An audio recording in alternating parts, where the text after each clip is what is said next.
चुड़ैल का ससुराल।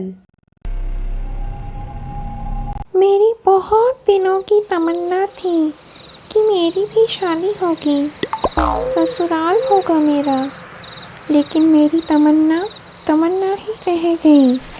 लगता है कोई इसी तरफ आ रहा है। अरे बाप रे बाप, लगता है आज घर पहुंचने में काफ़ी रात होने वाली है। चुड़ैल के चक्करों में ना फंस जाऊं। सुनिए, ज़रा मेरी मदद करेंगे? मैं यहाँ जंगल में अकेली हूँ और मैं रास्ता भी भटक गई हूँ। अरे आप कौन है और इतनी रात गए आप यहाँ पर क्या कर रही है, वो भी अकेली? ये जंगल खतरों से खाली नहीं है। मेरा नाम चंपा है, मेरा अपना कोई नहीं है। क्या आज की रात मैं आपके साथ आपके घर में रह सकती हूँ, अगर आपको कोई समस्या ना हो तो? अगले दिन रामू चंपा से शादी करके अपने घर ले गया। माँ देखो, मैं अपने साथ किसको लाया हूँ, आपकी नई बहू आई है। अरे बेटा तुम आ गए, आओ बहू को लेकर अंदर आ जाओ। माँ वो मुझे थोड़ा काम है, थोड़ी देर लग जाएगी आने में।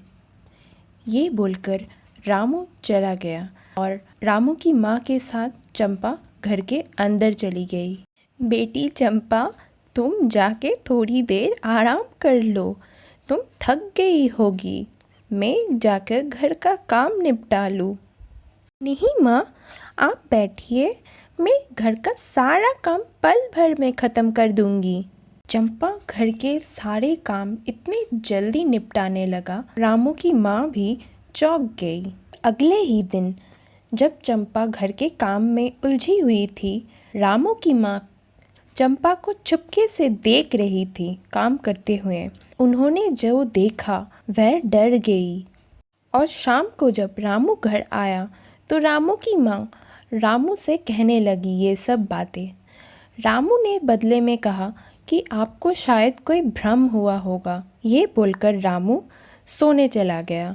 जब आधी रात को रामू की माँ की नींद खुली तब उन्होंने देखा कि उनकी बहू चंपा चुपके से बाहर जा रही थी और तभी उन्होंने ये भी देखा कि वो अपना रूप बदलकर और किसी जानवर को चबाकर कच्चा खा रही थी। ये देखकर वो बहुत ही डर गए। अगले दिन जब रामू की माँ को पता चला कि यहाँ पर पास ही के गांव में एक योगी बाबा आए हुए हैं तो उन्होंने फैसला किया कि वह उनके पास जाकर इसका कोई समाधान मांगेंगे। योगी बाबा से मिलकर सारी बातें बताई चंपा के बारे में। बदले में योगी बाबा ने कहा ये कोई साधारण इंसान नहीं है, ये बल्कि ये एक चुड़ैल है और इसे मारने के लिए आपको इसकी बाल की चोटी काटनी होगी, क्योंकि चुड़ैलों की शक्तियाँ उनके बालों में रहती है। रामू की माँ योगी बाबा को धन्यवाद कहकर विदा लिया। रामू की माँ तुरंत घर पहुँची।